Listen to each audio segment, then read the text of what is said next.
Hello, welcome back to the ShefF1 podcast. I'm Amy Hamslog and I'm being joined by Seb Alston this week as we discuss for one final time the Grand Prix weekend for the Abu Dhabi Grand Prix.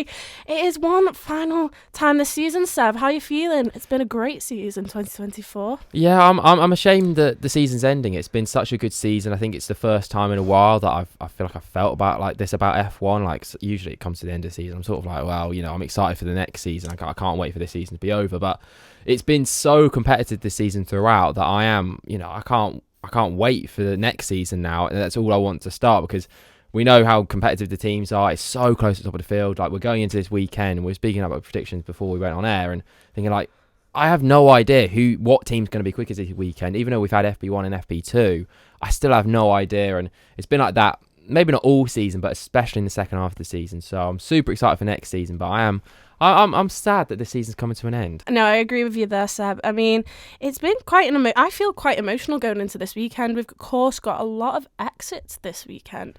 You've got people who are staying in the sport but going to different teams, with Lewis Hamilton, Carlos Sainz, Esteban Ocon, even though he won't be racing this weekend. They'll be back on the grid, but it just feels quite kind of emotional, especially, Carlos Sainz. He's going from Ferrari, the red suit, to Williams Racing. It's a big change. And of course, Lewis Hamilton with Mercedes, he's been there, won 6 championships with them, 7 constructors championships. So it is, that is a big deal. But then you're also saying goodbye to a lot of drivers who, Kevin Magnussen, for me, he may not be the most prominent driver when it comes to headlines, but he's always there. And K-Mag, a bit of a bomb driver. He's on 0 penalty points this weekend, but it is drivers like that you do miss. And of course, Valtteri Bottas, Zhou Guanyu, they've actually extended the the Shanghai Grand Prix this week today. They've made that official for another 5 years till 2030. So hopefully that's another initiative to maybe keep Zhou in the sport. But of course, yeah, it's just quite an emotional one. I always get quite emotional towards the end, but especially because of this season, so many things have happened. Lando and Oscar getting their first wins, and compared to last season, only Max, Perez and Carlos getting a win, to this season where all top 4 teams have got a win, other than, of course, Perez. It just, I'm going to be quite sad when it comes to Sunday, 2 o'clock. But speak too much about the Abu Dhabi Grand Prix there. I want to review a bit of Qatar. Of course, we did our predictions. Rudy isn't here, but he has got his predictions here, so we will review them for him. So there's no adjudication from Rudy here. Whatever we say is final. But we'll talk a bit, as we're going through our predictions, about the events of that race, because it kind of was exciting. Did you enjoy it? Yeah, I thought it wasn't. I saw afterwards a lot of people saying it was quite a bore fest or whatever, but I found it quite enjoyable. I think maybe I'm a bit skewed in that Gasly actually had a good race, so I always enjoy it a lot more when he does have a good race and is actually in contention for points. But either way, I still thought it was exciting. I mean, okay, it wasn't like the best Grand Prix ever, but and maybe some of the reasons it was exciting weren't the best reasons, but still thought it was interesting. I thought the sprint was all right as well, not too bad. So I think across the weekend there were a lot of talking points and a lot of stories, which I think maybe were more exciting than the actual race itself. But yeah, definitely a lot to talk about from it. Yeah, no, I agree. So do you want to go over, of course, it was a sprint weekend, and we did have, of course, a 1-2 from McLaren, but it was actually the wrong way round in a way. I mean, of course, Lando led I think it was 19 laps. Yeah. And on literally the last corner, him and Oscar switched. So Oscar took the win, for Lando to thank him for, obviously, in the Brazil sprint where Oscar led Lando all them laps, and was able to give him that extra point for the championship. And now, obviously, that's all done and over with. Lando wanted to return the favour. But I don't know about you, Seb. I thought it was great from Lando, 100% if he could have done it, but it was quite risky. It was very risky. I mean, I didn't know what happened. I was like, wait, what? When they're coming around that last corner. And then, obviously, you see an orange car go over the line first, and you're thinking, which one is it? Yeah. Of course, they both managed to get that one too. But yeah, what did you think of it? I thought it was really, really good from Norris to do that, but at the end of the day, his team did tell him not to, and it was very risky. They are still in a constructors' battle, and even though it would just be 1 point they would lose if Russell had been able to overtake Norris by doing that, still an extra point that was unnecessarily could have been lost. Obviously, look, he did, he timed it perfectly. Yeah, but I was like you. I thought he had like an engine failure or something like that. I was like, oh my god, like he's on the last turn. He's got an engine failure because I completely forgot about the Brazil sprint. I'll be honest. But yeah, still a nice thing to do, and I think maybe it does show that I think there have been maybe some questions about, would Piastri be looking to move on from McLaren? Maybe, if he's not going to be number one and things like that, maybe they won't be able to work together that well. But I think it just shows they've got a lot of respect for each other and they are willing to work together. So I thought it was nice to see, and I think it will help that relationship continue into the next couple of years. So I thought it was a good thing from Norris to do, I think, ultimately. Yeah, I think for me it was just a bit like when it was Brazil, Oscar led, but Lando was just there behind, but obviously I think Lando could have gone seconds ahead in that sprint. Yeah. And Oscar did need him. So I felt like he was more deserved of the win, but, I guess they've finally got their 2 sprint wins and they can move ahead as a team. And like you said, hopefully going into next season, it's proven everyone wrong that they can work together and they can both be number one drivers and they can fight it out, but there is, respect there. But we will talk about a pole position of the actual Grand Prix and we will talk about our predictions here. So we all went for a driver in orange. Me and Seb went for Lando Norris and Rudy went for Oscar Piastri. And that was far from the truth. It was Max Verstappen. But we'll go on to our star of qualifying. Now, Rudy went for Lance Stroll. I went for Yuki Tsunoda and Seb went for Esteban Ocon. Oh dear. Yeah, I don't think any of us are really deserving of that point, to be honest. Stroll really obviously poor. had a honker. Yeah. Ocon, oh my, how on earth did I predict him to have a good weekend? Because, yeah, literally, to be honest, before we recorded, I didn't know he was not going to have the new spec front wing, which only Gasly had. But even still, I mean, I was like, I think my justification was, he's been getting up to speed with the upgrades. Clearly, I think there must be something going on there. He must have had like a different chassis or something like that. I know early in the season they had 2 different chassis and, they were altering it between each driver. I feel like that must be going on at the moment with Ocon and Gasly because Ocon is not a second slower than Gasly. We've seen that over their time as teammates, and it's not just, they've developed the car in favour of Gasly. There must be more to it. And obviously, look, the fact he's left the team early, I think plays into that as well. So, yeah, I don't know why I thought Ocon was going to have a good weekend. Plum last, so the worst prediction I think possible there. But I think I think Yuki's going to get the point there, or Amy, you're going to get the point for Yuki because he was the only one that out-qualified his teammates. So, yeah, fair enough. I think I might take this looking at the rest of my predictions for this weekend because my flops are absolutely atrocious. And we'll talk about flops of quality here. Rudy went for Nico Hulkenberg.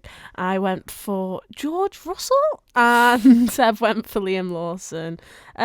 Liam Lawson's not terrible. Great. Yeah, he didn't have a great qualifying, but it was pretty close to Tsunoda. And obviously, actually, in the sprint qualifying, he did actually get to SQ3. So maybe from that aspect, actually, maybe he did underperform when it comes to actual qualifying because he was so poor in qualifying compared to a sprint qualifying. But let's face it, I mean, he was within, a couple of tenths of Tsunoda. I don't think that's too bad, realistically. But Russell, I mean, look, I think he blew us all away with how quick he was in qualifying. I think no one expected. I mean, I definitely did not expect Mercedes to be up there this weekend or last weekend. But I mean, they weren't. But George Russell was. So really good qualifying from him. And then Hulkenberg, I think that is actually a really good prediction from Rudy there. He really did flop. I think P18 in the end, and with Magnussen doing so well, and I think obviously Hulkenberg actually did really well in the sprint qualifying, just like Lawson, and actually did really well in the sprint itself, ahead of Verstappen, to then go later in the day and put it P18 in qualifying. I think he did have I think he timed it wrong, or he had a battery issue or something like that. Either way, should still be doing better there. So Rudy gets the point for that one, I think. Yeah, no, I'm happy with that because it certainly isn't George Russell. But moving on to our podiums, we've got 3 chances to get a point here. And did we do that? I didn't.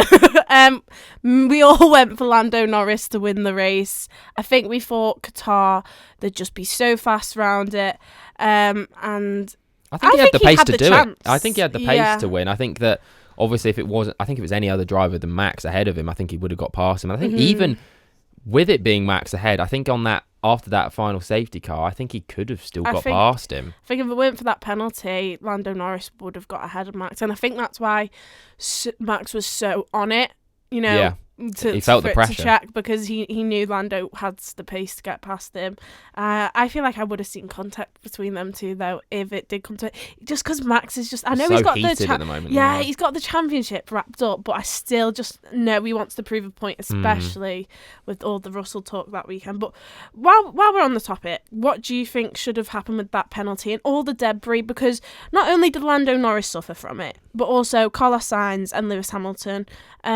What was your thoughts on the FIA's decisions there? I thought it was ridiculous from the FIA how long they left it as just double waved yellows. I think it was so weird how long they left it. They knew it was there, and everyone at home, everyone watching was like, I was thinking, why is it not a virtual safety car? Why is it not a safety car? Virtual safety car would have been so easy to deploy. Just deploy it, put everyone at a neutral pace, and then get someone on, clear it off, easy peasy, Bob's your uncle. But they just left it, and it almost felt like they were just going to just leave it until someone ran over it and cleared it away like that. But that was so weird. And then obviously Bottas in the end does run over it, and then that caused even further debris, and then eventually they bring out, I think it was the safety car. But it was really poorly handled, I think, from the FIA. I think when it comes to the penalties for Norris, I am a bit conflicted how I feel about it. I think from a safety point of view, and I think from the letter of the law, the penalty was just. I think it was obviously a bit shocking because we haven't seen a penalty like that for a long time. A penalty like this, other than a disqualification, the harshest penalty you can give. We haven't seen that in ages, and it ultimately ruined his race. It was a stop and go. But I think it was fair. I think it was fair. I just think that it shouldn't have happened in the first place. I'm with you. I think that you have to punish a driver for doing that, because at the end of the day it was unsafe, and Norris didn't know what was happening on track. All he knew, it was double waved yellows. I actually did even know that, I'm not sure, but because he would have stopped. Every racing driver knows. Yeah. I don't think it was intentional, but the rules are there because they need to ensure safety on that track. Yeah, and Norris didn't know. There could have been a marshal on the track. There could have been something, and if he didn't slow, you never know what's going to happen. So I think he should get punished for that, and I think he will learn from that, and I think that's the good thing from the punishment. But yeah, I think it was shocking to see. But yeah, it's just the FIA are just a mess, and we all know it. They are just a mess. It's just consistency. That's the thing that we've always been talking about them. They're not consistent with how they deploy things. They should have deployed a virtual safety car in so many other circumstances like that. They would, and they have deployed a virtual safety car, but they didn't. No idea why, and it ultimately, ruined a couple of people's races, and it was just a mess of a situation, I think. Yeah, no, I agree with you that Norris did do wrong, and that is the penalty for what he did. However, what I will argue is there's actually data that a lot of other drivers, including both Ferrari drivers, Carlos Sainz and Charles Leclerc, also didn't manage to brake under the yellow flags, the double wave yellow flags. So by that standard, and it was on lap 32 at the exact same point as Norris. So by that standard, shouldn't they all get that penalty? Yeah. But the fact that Max had to point it out to be given shows the inconsistencies of the FIA, and I think that's where, for me, it is wrong. But it just feels like they're not on it. It just feels like they don't have, I don't know if it's enough people looking at stuff. When it even, there's so many instances across the whole season where it's track limits, and it takes them about 20 laps to realise, someone on lap 2 had a track limits violation. It's like, surely, employ more staff, looking at the cameras or something. It's easy, because when you actually sit, it's just that's easy, you just jot that down. But it takes them so long to do things. It feels like they've got 2 people in the office just looking at so many different cameras. It just feels, it's just a bit of a shambles. And I really, really wouldn't be surprised if, eventually things like this start adding up, and F1 decide we're just going to just bin them off. Yeah. Just bin off the FIA. And I still don't really understand why they need them. No. But at the moment they have them, and I think that whilst it's there, I think we're just going to continue to see problems from the FIA. Yeah, well, the race director, like you were saying, actually had to control F2 that weekend. Not F2. F2? Yeah, F2 was the... Yeah, the F2. He had to control the F2 race as well as the F1 race, because the F2 race director was sacked hours before the weekend started. So he had to control all sessions that weekend. It's the new one. I can't remember his name for the life of me. But he's just come in, was it in Vegas? I think brand so, new, yeah. and he had to control. So like, do employ more people then, and the right people at the same time, because, you know, no wonder he's getting a bit confused with decisions and not being able to make them, because he's got so many decisions to make. But yeah, we'll carry on with our podium here. Rant over. So we did all think Lando Norris was going to win, and that is fair by us, I think. Yeah. But second place, me and Rudy both went for Piastri, and you actually went for Charles Leclerc, Seb, and you got that one correct. So we did get a point. And then in third place, Rudy went for George Russell. Sadly didn't happen. I went for Carlos Sainz.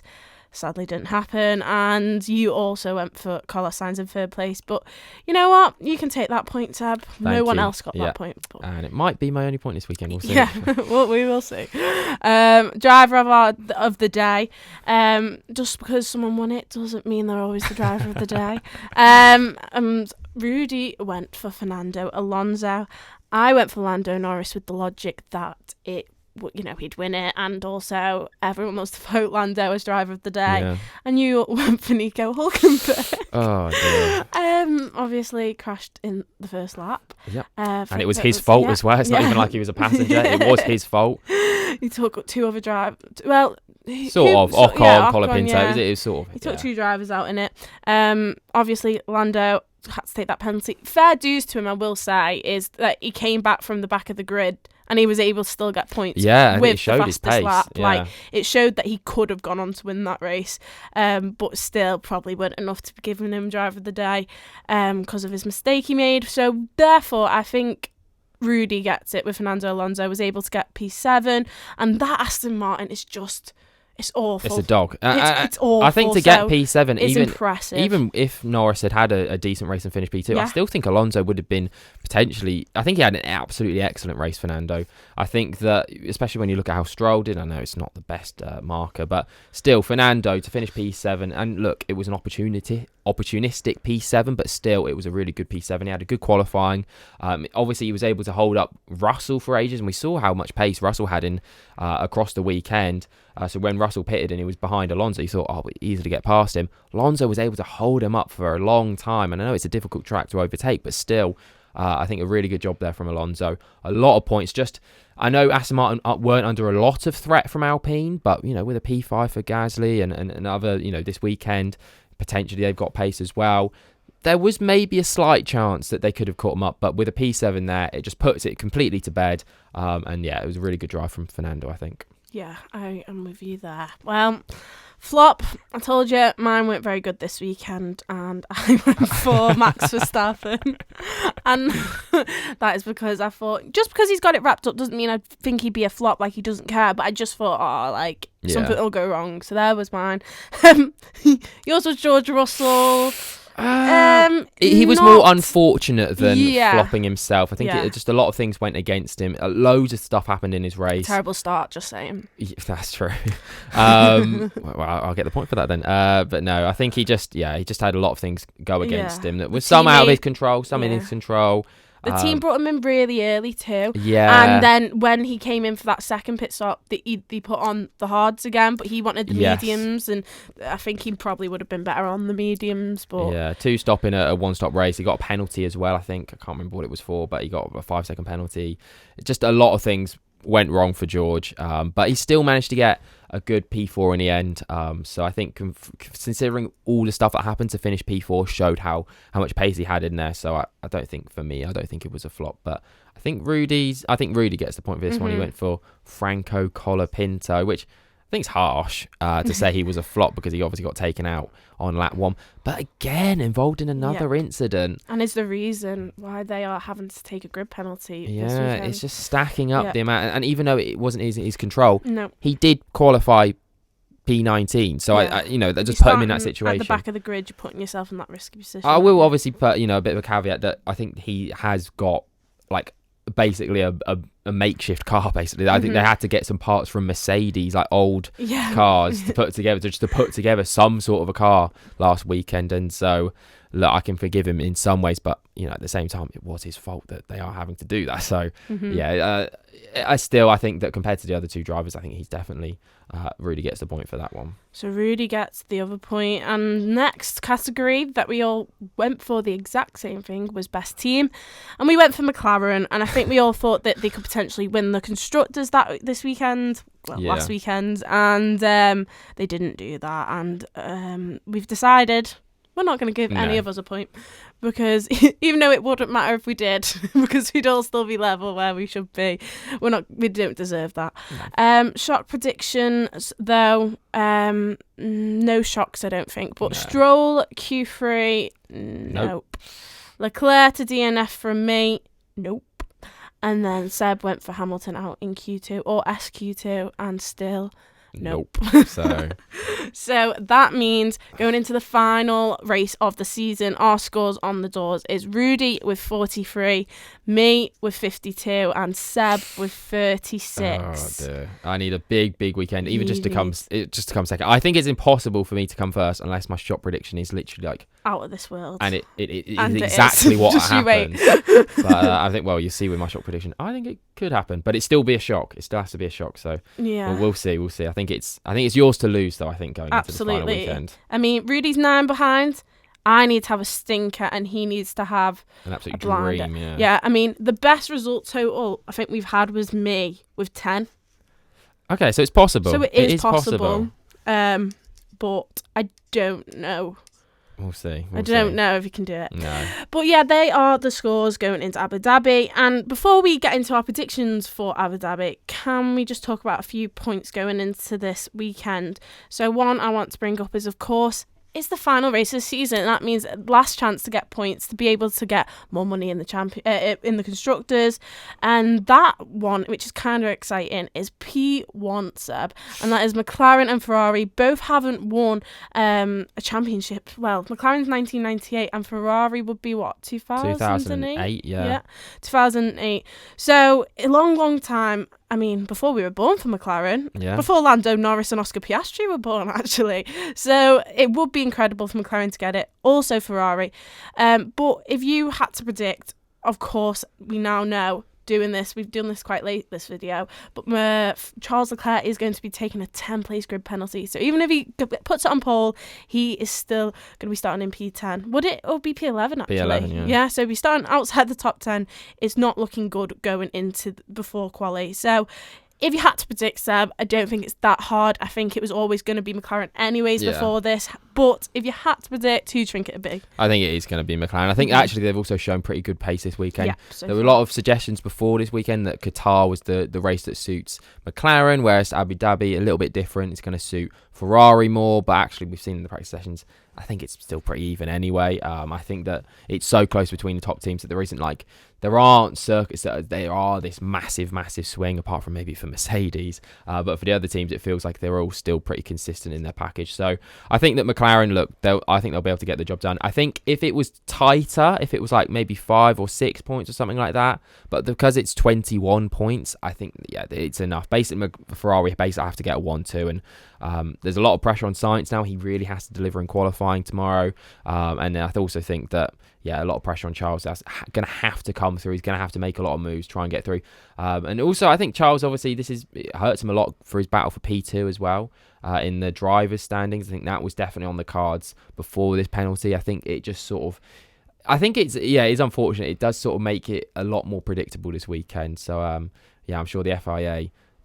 I'm guessing they think that they wish they didn't have to do this penalty, but because it's such a slam dunk, unfortunately they do have to give it. But I think it's definitely going to be McLaren.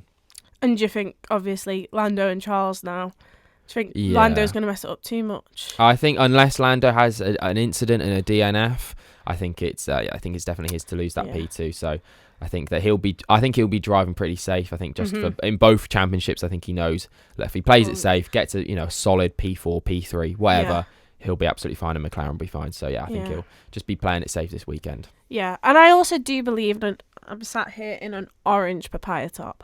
However, I do believe McLaren are the deserving winners. Yeah. I mean, the teamwork they've both had. They have had more podiums. Or more P2s, I think, because if it was to end on level points and Ferrari didn't win this weekend, they're equal on wins, but they're McLaren would win it if they ended on equal points due to most P2s. So, I just think they've been better all-rounded this season, McLaren. They've always brought something, and I think just the way the team's evolved. I mean, I got into Formula One. I kind of started to follow Lando when he joined, but even before I liked F1, I knew of Lando Norris, and I knew he weren't someone who he'd get in the points, but he'd never ever get podiums. And to see him, go from getting points to podiums to now race wins and a championship with his team that he's stuck with, I just think it's a beautiful story, and I'm really excited to see it, obviously, as I'm sat here in my orange top. But of course, we've got the P6, which sounds stupid, but it does matter in Formula One because it's millions of pounds of difference. So we've of course got Alpine on 59 points, Haas on 54, and RB on 46.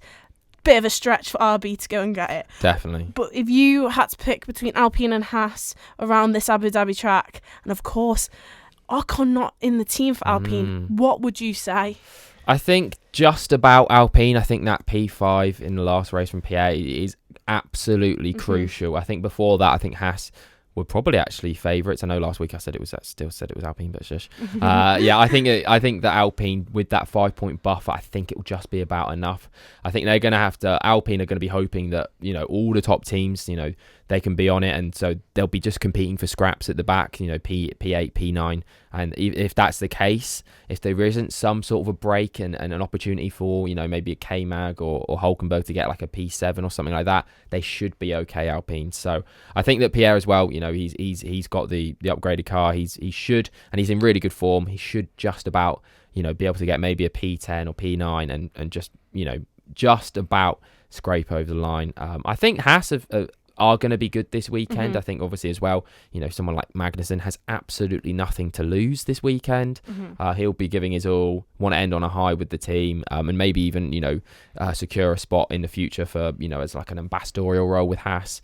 I think that will do him good if he can have a good weekend. So I think it's maybe going to be the story of the weekend. I think that the P1 is probably going to be out of reach in terms of full Ferrari, whereas I think this P6 could go right to the final lap of the season. So I think that's going to be maybe the main talking point this weekend, as weird as it sounds. Driver I do want to talk about, and of course Jack Doohan is coming in for this race. But there was a lot of talk about Franco Colapinto, having talks with Alpine, and that Jack Doohan, before he even gets his start in Formula One, would be out at the seat. And of course, he's trying to prove his point, but Franco's been doing that the last few races, and don't get me wrong, Franco Colapinto has had a few crashes, but so's the experienced Alex Albon. Don't think you look at Franco Colapinto because of that and think, oh, he's rubbish, because he's also proved himself. Yeah. Do you think this is going to be do you think he's going to shine this weekend?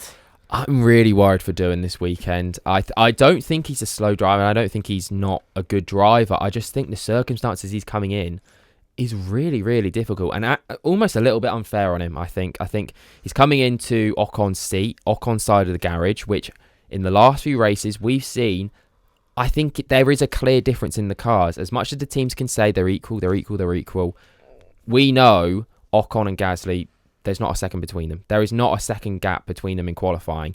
There is a difference in the cars. There has to be. There obviously is with the front wing, which I don't think makes a huge amount of difference, but there is an actual difference that the team have admitted.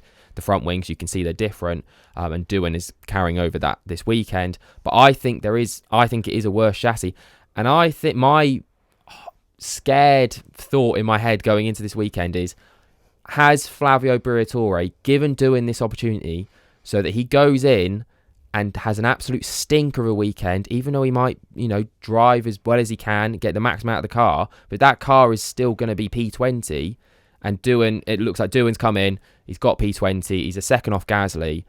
That gives them an excuse to go and get Colapinto and say, well, we gave you a chance, Doohan, and you weren't quick enough. I'm worried. In any other team, I'd be thinking, they wouldn't do that. They wouldn't try and sabotage one of their drivers.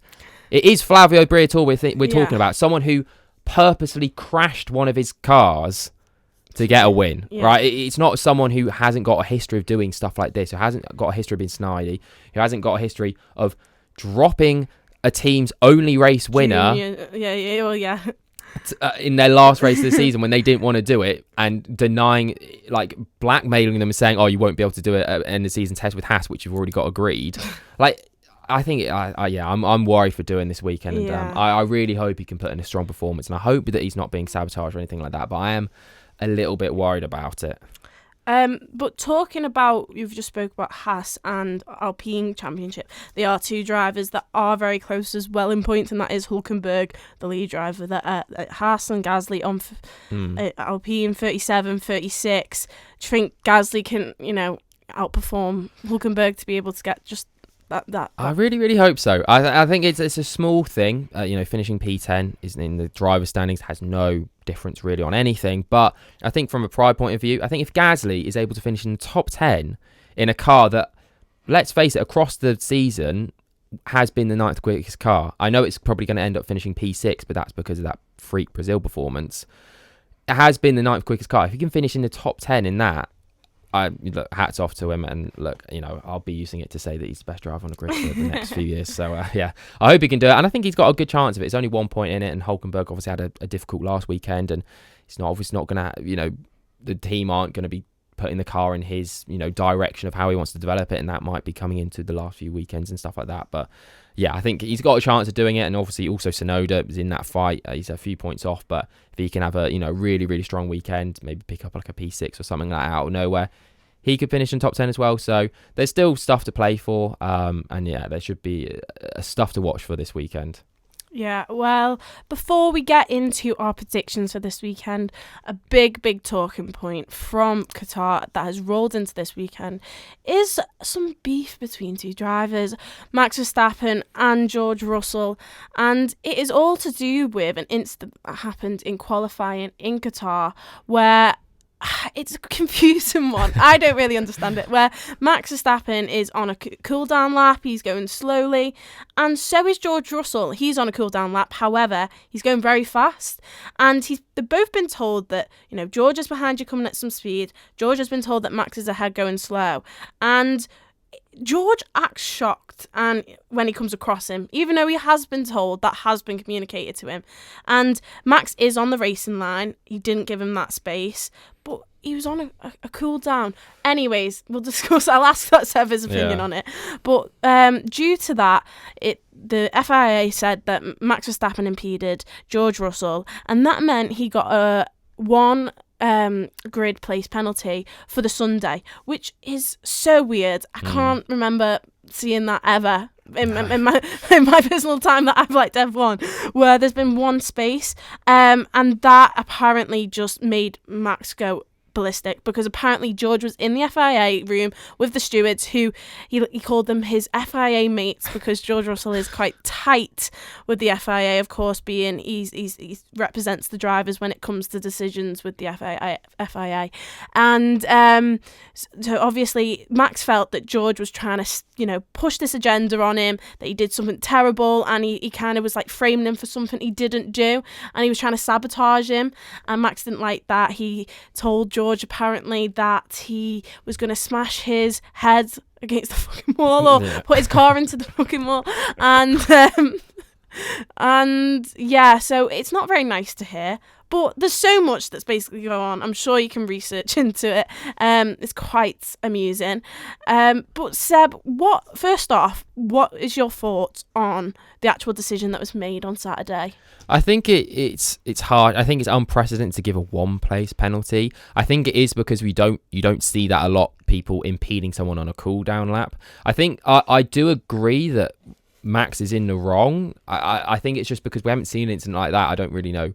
I think this hopefully sets a precedent that you can't block someone who's about to open their lap. I think that's the thing for Russell. Even though he was on his cool-down lap, he was preparing to open his lap, and to open your lap, you do have to carry some speed. You can't just go up to the line and have like a start like you would in a race. Like you do need to carry some speed into that opening the lap. So I think that was what Russell was complaining about, and I think it was fair. I think Verstappen was in the wrong Whether it's worthy of a penalty, I'm not too sure. Obviously, Russell didn't improve on that lap, and he did say in some sense that he wasn't able to get off to the best start to the lap, so that that maybe was down to Verstappen blocking him a bit. But I think I just don't know what to believe about this situation, because I think that from Russell's point of view, I don't think there's anything he's done wrong. Like, I think that going in the steward's room and making your case that a driver has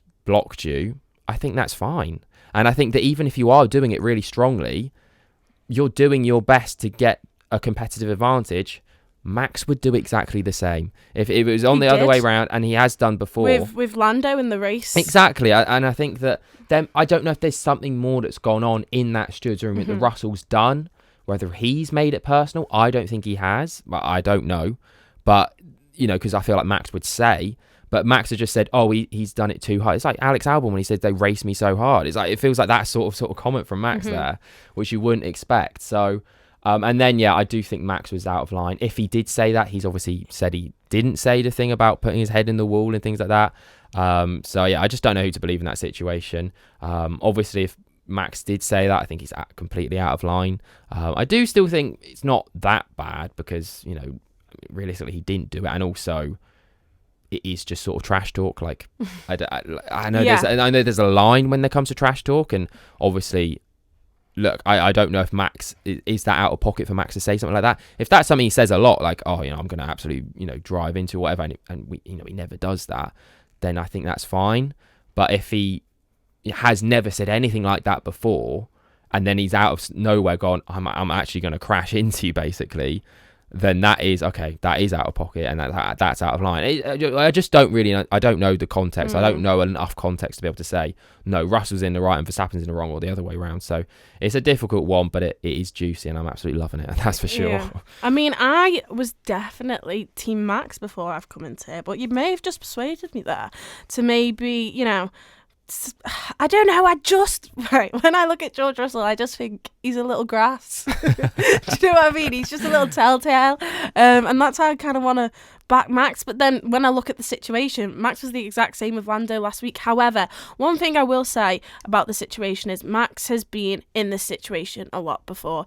He has obviously had to go to this driver's room with a lot of the drivers on the grid, and he is very heated, and he can say a lot of stuff, but never have I ever seen him this mad. And I just feel like there may be a reason for it, because Max always speaks his truth. Yeah. He always gives his opinion, and it doesn't matter. But I've never seen him go this far or be this annoyed. And therefore, that is why I do think maybe, just maybe, George Russell was pushing it with what he was saying with the stewards. Thing is, I'm thinking, like, what can you say to the stewards that is pushing it? Just like, if you're just saying, oh, he did this, and you go, no, he did do this, it's like, how can you? I don't understand how you can push that too far. Like, unless you do make it personal, unless you make a threat or something like that, unless you've done that, and he is surely have just been saying the facts.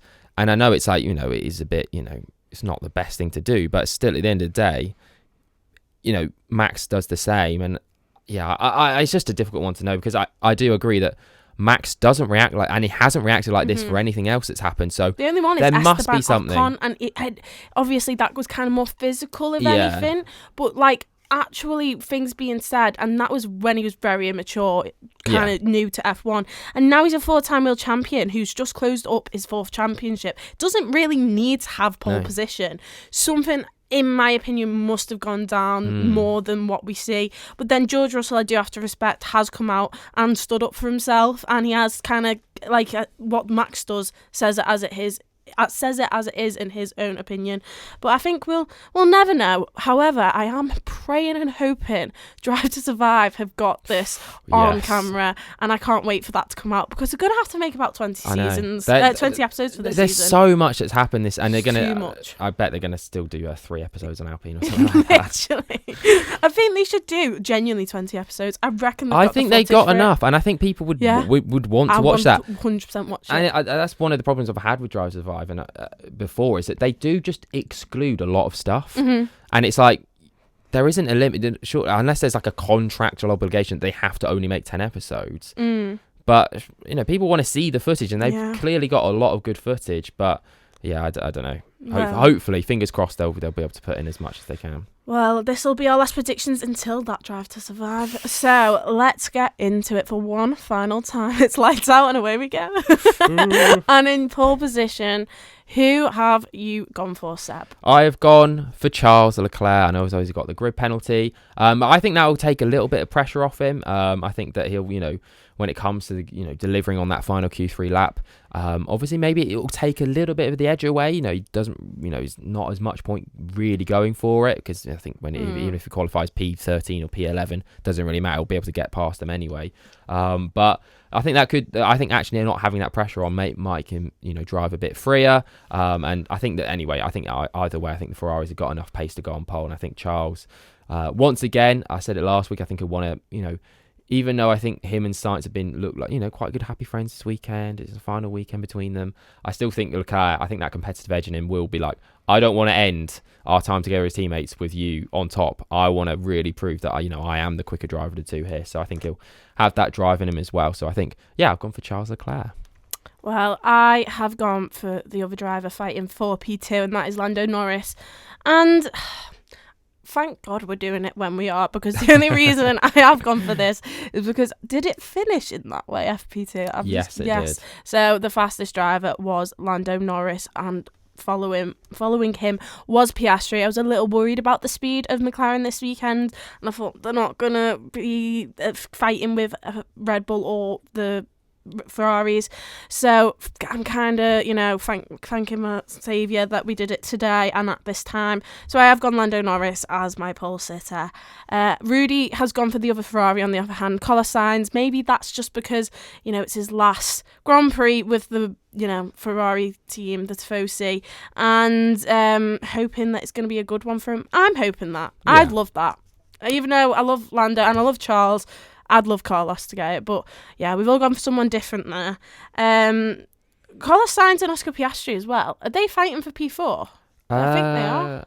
I don't know the points. I don't think so. I think I remember when I was looking at it, I think there was just too big of a gap between them. Right. Well, anyways, start of quali, just because our pole sitter doesn't mean they'll be the best in quali in our opinion.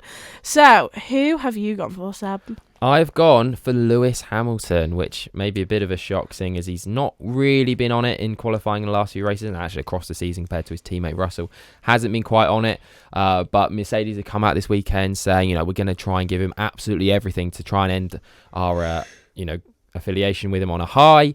And I think that Hamilton is going to be absolutely on it this weekend. We've seen in practice so far that he's done quite well. And I think that also, obviously, we can't read too much into practice when it comes to Hamilton, because as we've seen, he hasn't always converted his practice results into qualifying. But I think he will this weekend. I think he'll qualify ahead of Russell. I think he's going to have a really good session. And even if that is a P3, I still think compared to what he's been doing before, I think that's going to be really good. So yeah, I've gone for Lewis Hamilton. Well, I have gone for the driver that I thought it was going to be on pole until a few hours ago, Charles Leclerc. I do feel like he wants to still fight for that Constructors. Even though he's got that 10 grid place penalty, I do think he's still going to go for it, and to, assure the chances of getting the most points in the Grand Prix, he has to put that on pole to give him the best chance of starting in P11. But there is apparently that he's got food poisoning as well this weekend, so who knows. But Charles Leclerc, he's almost my second pole sitter, and that's why I've gone for him as my star of quali. Rudy's gone Yuki Tsunoda. Again, we don't know the reason, but maybe that's to do with proving one final time that it is his seat. I mean, quickly, just let's talk about that. Who do you think will get that? Who will be the one promoted to Red Bull? Because for me, I have to say Yuki Tsunoda. I don't know how it isn't Yuki Tsunoda. I think it's absolutely ridiculous.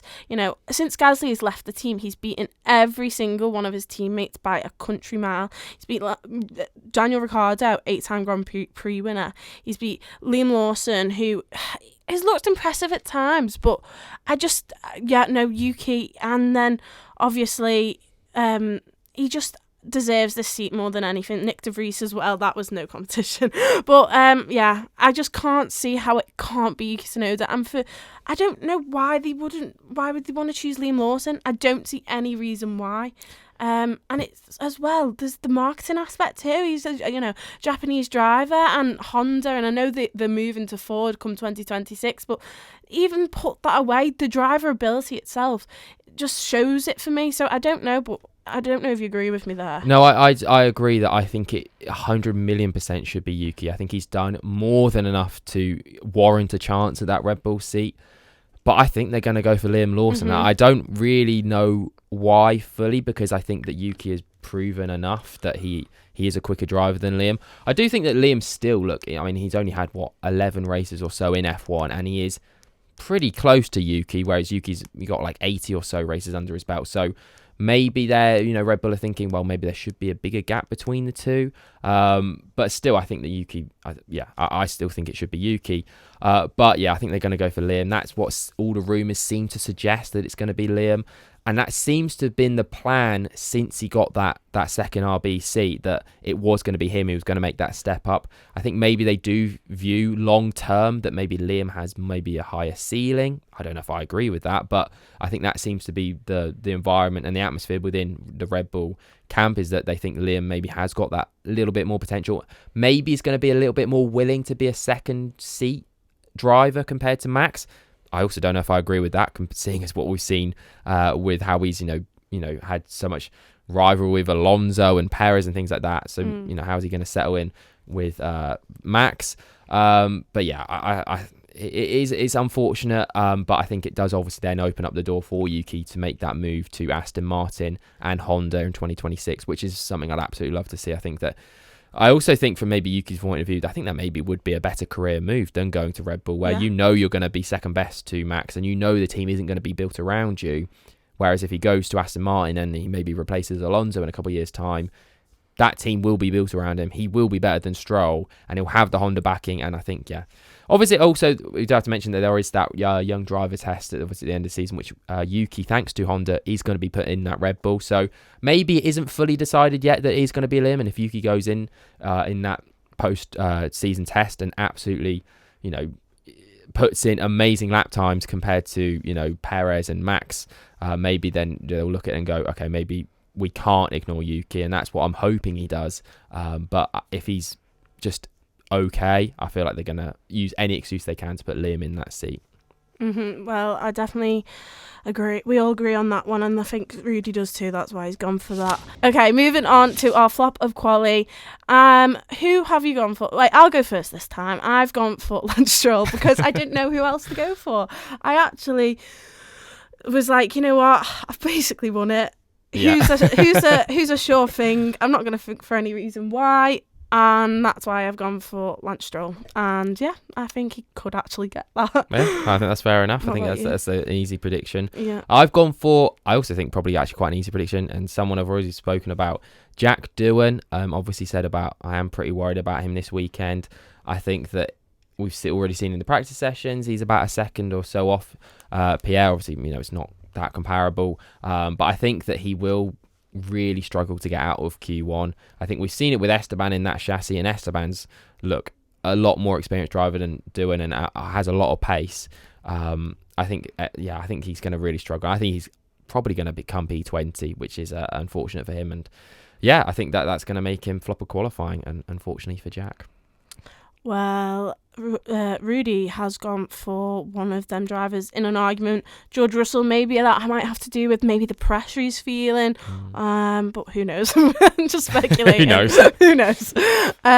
So, of course, we have our podium. And you two have kind of gone similar, actually, with who you think is going to be on the top step. Who have you gone for in your order, Seb? So myself and Rudy for P1 have gone for Max Verstappen. Obviously, I haven't predicted him for anything else. I haven't predicted him on a poll.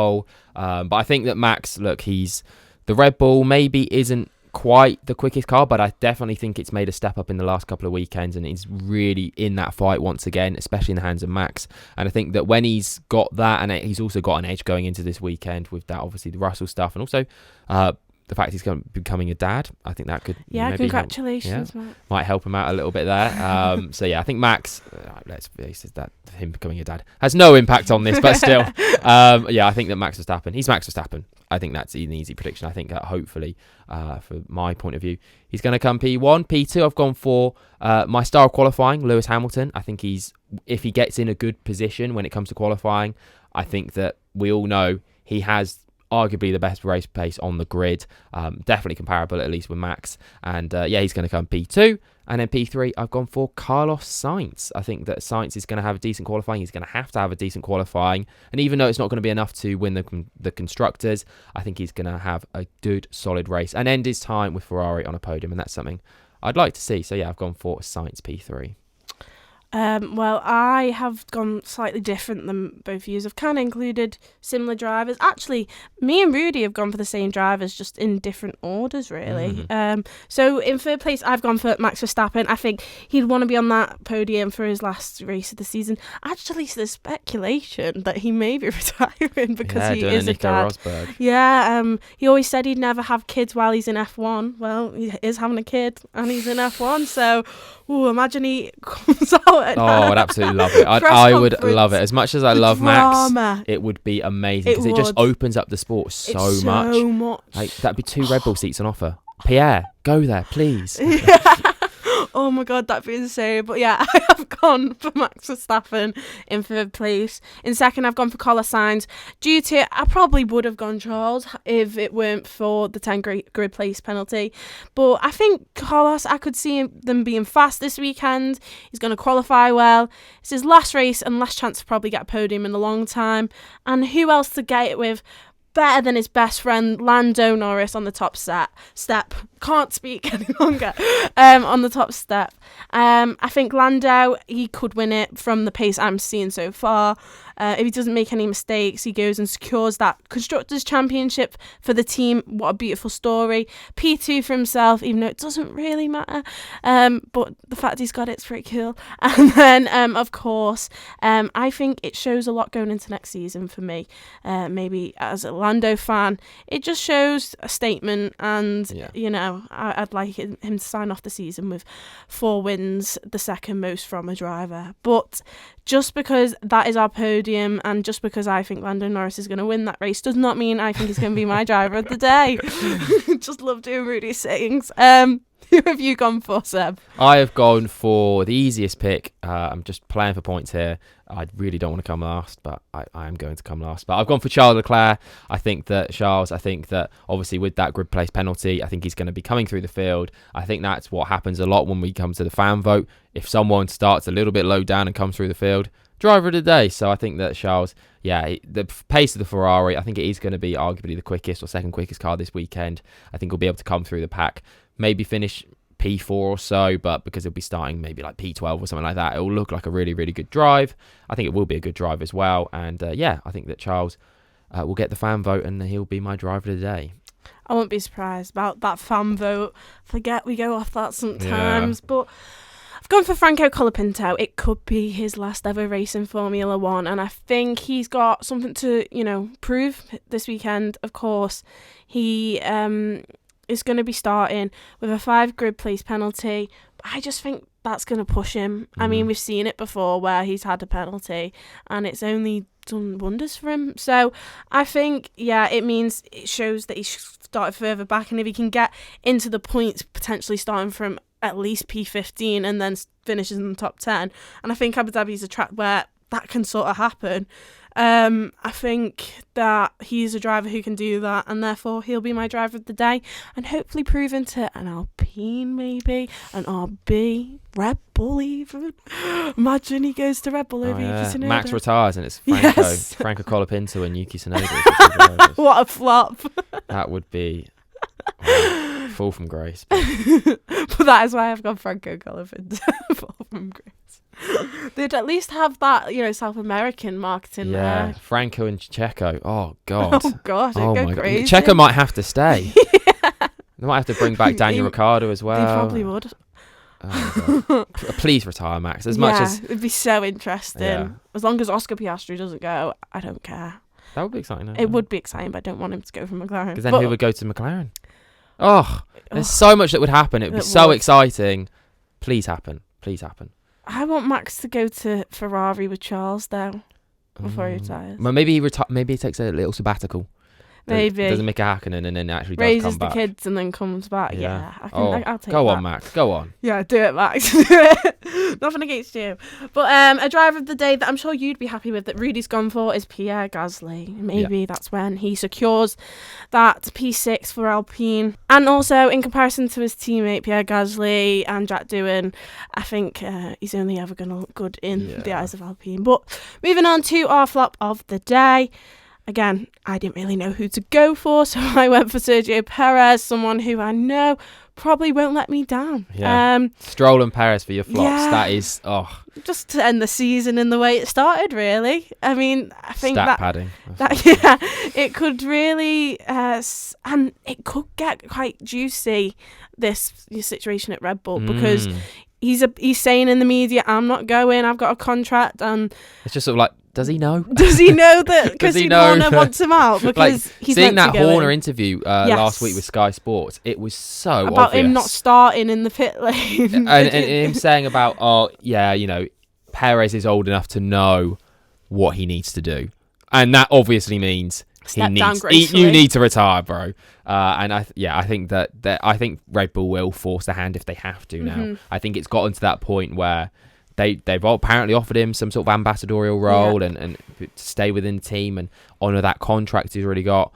But if Perez is going to go down fighting, well, Red Bull, I think they're just going to have to bin him off. So I don't understand why Perez wouldn't just go, okay, look, fair enough, I'll go to an ambassadorial role. Yeah. Or maybe even go to RB. Yeah. I think that would be a good role. I think that would be a good move for him. Still has a drive, is in a midfield car, might be able to prove once again, I have still got it, and maybe it could open up the doors for, a General Motors seat or something like that in the future. So I don't know why he wouldn't do that, but who knows? Perez, he's a strange guy. Yes. But if you're getting if you got that contract and you know you don't have to leave unless you get a big payout, then it's true. Yeah. Don't blame you. But who have you gone for? I've gone for George Russell. Not a lot of thought behind this one other than maybe he could DNF. We'll see about my shot prediction. And also, I think that Hamilton is going to be maybe prioritised a bit this weekend. I think obviously over the past few weeks, look, there's been no question that they've prioritised Russell, and obviously as they should, he's the one staying on. But because I think that Toto and the whole team will be thinking, look, we do want to end our association with Lewis on a strong note. We want to end it on a high. We want, when Lewis retires, for people to look back and go, he was a Mercedes driver, not, even if he goes and wins a championship with Ferrari. I think that will happen anyway, but I think they'll really not want to end it on a sour note, and people think, it ended really badly. And I think they'll give everything to give Hamilton the priority this weekend, and I think that could work out poorly for Russell. And also, as we said, Russell, he's going to really be on it this weekend, I think, trying to prove a point, and I think that could maybe go a little too far. So, I've gone for George Russell as my flop. Well, Rudy has gone for Kevin Magnussen, which I hope isn't the case. No, I hope so. No, it's because not so I really love K-Mag, and I hope he does well. But moving on to our best team, and me and Rudy have gone the same here, and we have gone for McLaren, and I'm sure, again, assuming for Rudy, but I know on my behalf it is because they haven't won a championship in, gosh, I can't count all of a sudden, but since 1998, which was, how long ago? That's 26 years. 26 years. To win it with two drivers who weren't even born by that point, and the fact that they've come so far, and the fact that Red Bull, have won it for so long the last few years and have just been an incredible team, to be able for McLaren to catch up, I think that'll be amazing. But you have gone for someone different, Seb. Yeah, I'm going to back my team. I guess they're sort of my team, Alpine. I think that they're going to be able to secure P6, and I think for that, I think that is an absolutely incredible achievement. From where they were, P9 in Brazil, and it's, 2 or 3 races later, and they're P6. It's like 50 million in prize money or around about that much. I think that, that is an absolutely monumental step up. And my prediction, I'm sure we are going to look at our predictions that we made at the start of the season before, but I predicted that they would be able to compete with the top 5 teams. That looked like an absolute honker of prediction for the entire season. I laughed at you. But now, guess who's laughing now? Alpine are actually maybe the 5th quickest car. And I think that, hats off to Alpine. And I think hats off to Pierre as well. I think he's going to have a really strong weekend. And hopefully end it on a high. And I'm going to go for Alpine securing P6 as my best team. Well, moving on to one last time, our shock predictions. And Seb, like you said, you really want... I'm actually going to leave yours to last. Ooh. But Seb did say he needs something really shocking to be able to pull out the bag for even second here in the championship, in our little championship. So I'm going to start with Rudy. Rudy has gone for Jack Doohan to retire. Shock, but not too shocking. It's his first race. Do you know what? It would be a shock to imagine if he ends the race and he finishes P20, never gets an F1 seat again. But if Rudy goes and that counts as him to retiring. retire, yeah, to be fair, he never said retire from the race. He didn't say which way, so that could be a massive shock prediction there. Not enough to take it from me. I'm going for, even though I've just gone how amazing it'd be for McLaren to win the Constructors, I'm going for Ferrari to win the Constructors Championship, which would also be amazing to see. But yeah, it's definitely possible it's a shock. as well. I've gone for it because it's a shock, because it is possible. However, it would be a shock due to the fact that they're 21 points behind, McLaren are looking amazing, and Charles has got a 10-point grid place penalty. I think I'd have some points there. Definitely, yeah. I think from this point on, it looks very, very unlikely. So I think that would be a shock, and I don't think it's going to happen, basically. So. Yeah, it's not. I don't believe it myself, but I'm going for a shock there. But I think the shocking one of them all is Seb's, and he's had to do it this way. Go on. I've got to go on very specific, because I need this to be like, if this comes true, I think it's like a 10-pointer or something like that, because this is very specific. So obviously we know what's happened with Max and George. So I've gone Russell and Verstappen make contact on track, and then have a physical altercation.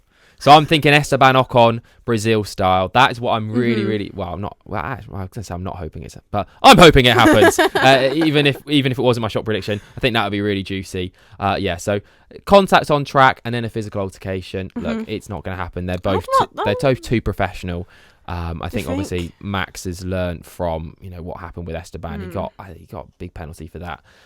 So did he? Yeah, I don't think that's gonna happen, but I hope it does. I hope that it boils over and they don't have that PR face on, and they go, oh my god, like Russell dive bombs into Max and they have a massive, maybe both of them DNF. They get out of the car, Russell goes what he did in Imola and starts beating up Verstappen. Verstappen gets out and he's like, I need to defend my child's honour, and it'd be absolutely brilliant. Hopefully that happens. Is that unprofessional of me to say? Yeah, but let's face it, I think it'd be amazing. To be fair, what came up on my TikTok For You page today was the David Coulthard, Michael Schumacher one. Oh, yeah. When Michael walks up to him, I feel like I could see that potentially happening. Oh, it'd be so good. But yeah, that is our episode for today. One final time, I'm sure we'll be, we have to review, obviously, our final points to give you the championship results. Hopefully it is mine. But we will find out, because anything can happen clearly by the standards in Formula 1 this season. And especially anything can happen in Abu Dhabi. So we will see. But thank you so much for watching. I'm sure we'll be doing plenty of videos over the winter break. But yeah, that is pretty much it for now. So thank you for watching. Make sure to subscribe and like. And yeah, we'll see you soon. Bye. Bye.